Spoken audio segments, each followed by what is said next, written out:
E aí, pessoal, tudo bem com vocês? Bom, essa semana eu vou dar uma substituída aí na aula de português. E devido a essa substituição repentina também, a gente achou melhor regravar a aula que eu lancei na terça, tá? Então eu vou rever esses conceitos com vocês e qualquer dúvida também vocês vão me enviando aí pelo WhatsApp ou deixando a sua dúvida lá no grupo mesmo.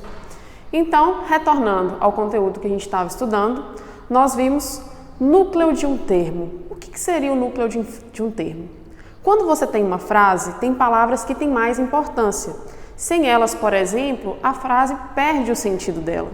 Essas palavras são chamadas de núcleo de um termo. O termo aí seria a frase. Aí vamos pegar esse exemplo aqui. O pessimismo é humor, o otimismo é vontade. Vamos separar as palavras que formam essa oração. Só dando um parênteses aqui, relembrar para vocês que oração é toda frase que tem verbo. Então, se não tiver verbo, não configura uma oração, mas pode ser uma frase, desde que tenha sentido entre as palavras, tá? Como aqui a gente tem dois verbos, o é, que é um verbo de ligação, e o é aqui embaixo também, que é um verbo de ligação, eu tenho duas orações porque eu tenho dois verbos, tá bom? Só para relembrar mesmo. Agora vamos analisar o sentido, as palavras da frase aqui. O pessimismo é humor. Se eu remover a palavra pessimismo da frase, vai ter o mesmo sentido? O é humor. Não ficou sem sentido? Então, essa frase, a palavra pessimismo, é importante nela. Ela é um núcleo. Assim como a palavra humor. Se eu falar o pessimismo é o quê? Então, pessimismo e humor são núcleos do termo. Assim como otimismo e vontade. Então, conferindo aqui o conceito, núcleo do termo vão ser as palavras que vão dar sentido à oração, tá bom? E dentro de núcleo, a gente consegue especificar, classificar. A gente tem núcleo do sujeito e núcleo do predicado.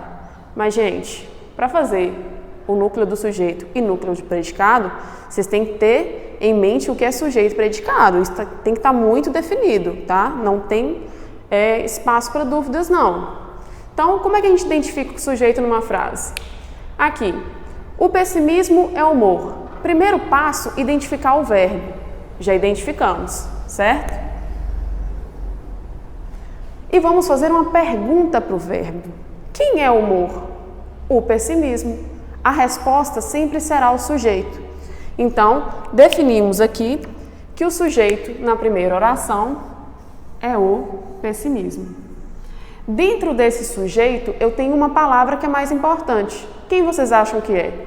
O, que é o artigo, ou pessimismo? Quem que vai fazer o sujeito perder o sentido? Pessimismo, né?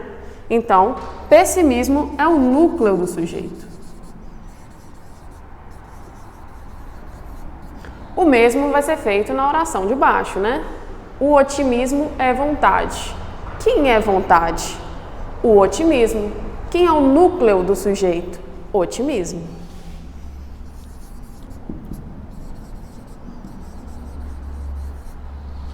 Depois que você define quem é o sujeito, fica fácil da gente entender quem é o predicado, porque o predicado é o que sobra depois que você remove o sujeito. Então, o predicado aqui vai ser é humor e é vontade. A mesma coisa. Quem vai ser o núcleo do predicado? Humor, porque se eu remover a palavra humor, perde o sentido do predicado. A mesma coisa acontece com vontade.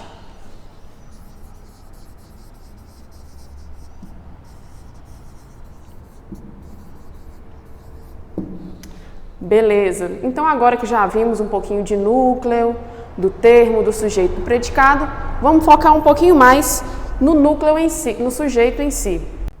Bom, agora que a gente falou um pouquinho sobre os núcleos do termo, do sujeito, do predicado, vamos entrar um pouquinho no sujeito. O sujeito ele é considerado um termo essencial. Mais para frente vocês vão conhecer mais profundamente o termo essencial, termos acessórios, mas o termo essencial é aquele que é super importante na frase, tá? E o sujeito e o predicado são esses tipos de termo. E o sujeito também é um termo no qual o verbo concorda. Quando a gente escreve uma frase, no caso uma oração, já que estamos falando de verbo, o verbo ele tem que concordar com o nosso sujeito. Vamos reparar aqui. Minhas mãos estão ardendo. Primeiro passo, identificar o verbo. Verbo, estão. Então, vamos fazer uma pergunta para o nosso verbo. Quem estão ardendo? Minhas mãos. A resposta é o sujeito, tá? Então, geralmente a gente vê aí que o sujeito ele é um substantivo ou é um pronome e a gente tem palavras que circulam, né? Esse sujeito, e ela pode ser um adjetivo, pode ser um artigo, pode ser um numeral, beleza? Bom, dando continuidade aqui na questão do sujeito aí, nós vamos classificá-los. A gente tem sujeito simples e sujeito composto. Quando que eu vou ter um sujeito simples? Quando eu tiver um núcleo. Nós já vimos o que é núcleo do sujeito, então vai ficar fácil aqui para vocês classificarem. Vejam a frase. Beyoncé é minha amiga. Novamente fazendo a pergunta, quem é minha amiga? Beyoncé é o nosso sujeito. Nesse caso aqui só tem uma palavra mesmo, então o próprio núcleo do sujeito vai ser Beyoncé. Se eu tenho um núcleo, eu tenho um sujeito simples. Vamos para a próxima fase aqui para vocês entenderem melhor. A jovem Bruna ministra aulas de português nas horas vagas. Qual o sujeito aqui? Quem ministra as aulas de português nas horas vagas? A jovem Bruna. Mas quem é o meu núcleo do sujeito? É apenas a palavra Bruna. Então eu só tenho um núcleo. Se eu só tenho um núcleo, o meu sujeito é simples. Essas frases não constituem o núcleo do sujeito, tá, pessoal? Elas só vão acompanhar o Bruno aqui no caso, beleza? Agora, sujeito composto. No sujeito composto, a gente vai ter mais de um núcleo do sujeito. Pode ser 2, pode ser 3, pode ser 4, pode ser 10. Desde que seja maior que 1, a gente tem o sujeito composto aí. Vamos observar a frase. Túlio, Augusto e Bruno tiraram ótimas notas no simulado. Frase verídica. Nós temos Túlio, Augusto e Bruno como sujeito. Então, o sujeito todos são os três. Mas qual é o núcleo?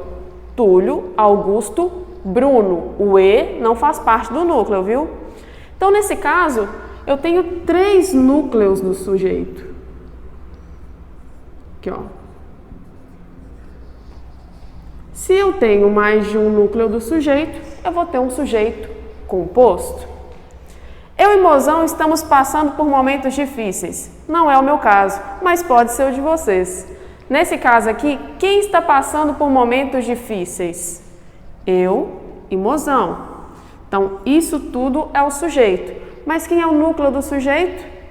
Eu e Mozão. Se eu tirar Mozão da frase, ficar eu e estamos passando por momentos difíceis, vai ficar difícil essa frase aí de entender, né? E a concordância verbal aqui também vai perder total. Então, novamente, nós temos mais de um núcleo do sujeito. Então, temos também novamente a situação de sujeito composto. Cuidado, gente, quando nós trabalhamos com plural, com coletivos, não quer dizer que eu tenho um sujeito composto. Olha aqui na frase. A turma mandou bem no simulado. O sujeito aqui é a turma. A turma é um coletivo. Não é porque está no coletivo, no caso é mais de uma pessoa, que eu vou ter composto. Não é uma palavra, não é um núcleo. Então, o sujeito aqui é simples. Os alunos do Cefet vão dar like nos meus vídeos. Fica a dica. Então, quem é o sujeito aqui? Quem que vai dar like nos meus vídeos? Vocês, os alunos do Cefet. Mas quem é o núcleo aqui? É só alunos. E por mais que ele esteja no plural, ele é uma palavra só, é um núcleo só. Então, eu tenho sujeito simples nos dois casos. Para ser composto, tem que ter mais de um núcleo, beleza? Continuando nossa classificação, nós temos sujeito oculto, que pode ser chamado de elíptico, que pode chamar de desinicial. Eu particularmente gosto de falar oculto, que é mais fácil. Mas pode ser que lá no seu processo seletivo esteja escrito sujeito elíptico e você vira e fala, Bruna não falou desse sujeito comigo. Aí quem toma tinta sou eu, né? Então, vocês podem usar os 3 nomes para classificar esse tipo de sujeito, tá bom? Então, é um sujeito que está implícito na frase. Que é implícito? O contrário de explícito, ou seja, você não visualiza ele na frase, mas ele está lá. Ele está escondido, você não vê ele, mas ele existe. Vamos reparar aqui? Vamos ao show do Jorge Mateus. Você consegue descobrir quem é o sujeito? Consegue, pelo verbo. Você consegue falar eu vamos no show do Jorge Mateus? Não. Quem vamos no show do Jorge Mateus? Nós vamos. Então, eu consigo, através do verbo, descobrir quem é o sujeito. Ele está oculto, ele não está na frase, mas ele existe, beleza? Na próxima aqui. Estive na Disney no último verão. Quando eu digo essa frase, quem é o sujeito? Quem estive? Eu, lógico. Então, quem esteve na Disney fui eu. Sujeito não aparece, mas através do verbo você consegue identificá-lo. Cantas muito bem. Aqui o sujeito é o tu. O tu é pouco usado aqui pela gente, mas nós temos que saber, até porque em outras regiões é mais comum, né? Então, vamos falar um pouquinho desse tu aí. E agora, o sujeito indeterminado. Diferente do oculto, onde você consegue determinar exatamente quem é o sujeito, no indeterminado eu não consigo te falar com precisão quem é o sujeito, mas ele existe, tá? Não é porque você não consegue falar perfeitamente quem é, que ele não executou a ação. Ele está lá executando a ação. Eu só não consigo ver quem é e nem fazer como no caso do oculto. Eu consigo determinar exatamente quem é. Vamos ver na frase aqui. Conversaram muito sobre o simulado. O verbo é conversaram, mas nesse verbo cabe eu falar. Eles conversaram muito sobre o simulado, elas conversaram muito sobre o simulado, as meninas conversaram muito sobre o simulado. Não é igual o caso do vamos, tem que ser nós. Aqui eu sei que um grupo de pessoas, mais que um que está no plural, conversou muito sobre o simulado, mas eu não consigo determinar, ou seja, ele é indeterminado. Quebraram um pau na casa da vizinha. Você sabe que rolou um porradão lá, mas você sabe quem quebrou o pau? Não. Pode ser elas, eles e elas, né? Então eu não consigo determinar quem que faz parte desse quebraram. A gente usa muito esse sujeito no dia a dia e vocês podem reparar. Quando você quer fazer uma fofoca com a coleguinha, ai, falaram aí que o crush está afim de você. Você não quis, né, dizer quem que falou isso. Você quis levar a informação, mas não quis dizer quem passou essa informação para você. Na sua casa, se você tem irmão, quebraram a vasilha de vidro da senhora. Quebraram. Eu não falei quem. Eu quero que minha mãe saiba que alguém quebrou alguma coisa e que eu não estou incluído nisso. Então, eu uso aqui o sujeito indeterminado, beleza? Uma dica muito bacana para você identificar o sujeito indeterminado, ele vai estar sempre na terceira pessoa do plural, ou você também pode identificá-lo pela partícula se. Em vagas de emprego, por exemplo, precisa-se de auxiliar administrativo. Por que a gente usa o sujeito indeterminado? Porque eu não quero determinar se é ela, se é ele, eu quero uma coisa mais abrangente, eu não quero determinar a pessoa da vaga. Então, eu coloco a partícula se. Precisa-se de auxiliar administrativo. Tudo bem? Dando sequência aqui, vamos falar um pouquinho de sujeito agente e paciente. Vocês viram nas aulas anteriores um pouquinho de voz do verbo, voz ativa, voz passiva, voz reflexiva. Essa parte aqui tem tudo a ver com isso e vocês vão ver como empregar em sujeito agente e paciente, tá? Então vamos lá.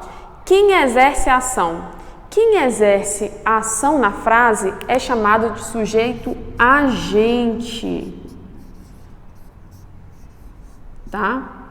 Então, ele age. Vamos analisar a frase aqui. Eu quebrei a parede. Quem quebrou a parede? Quem realizou essa ação? Fui eu, uai. Se eu realizei a ação, eu sou agente. Só uma observação aqui, pelo amor de Deus, tá? Agente aqui é aquele que causa a ação. No normal, agente é separado, tá? Então, não vê agente junto aqui e quando for falar... A gente vai numa festa hoje, é separado, viu? Só isso mesmo. Na próxima. Ela caiu de cara no chão.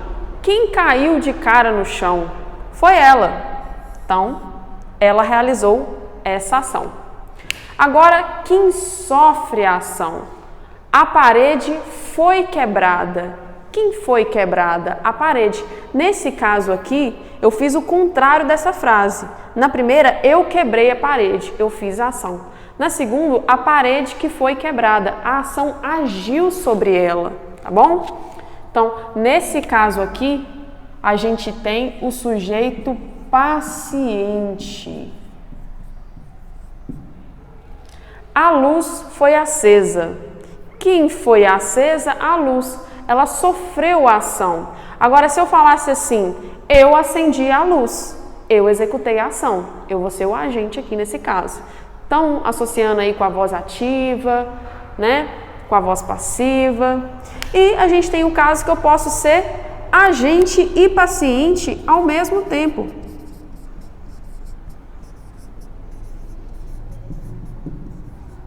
Nesse caso, eu vou executar e vou sofrer a ação. Lembra da voz reflexiva? Você faz e recebe a ação.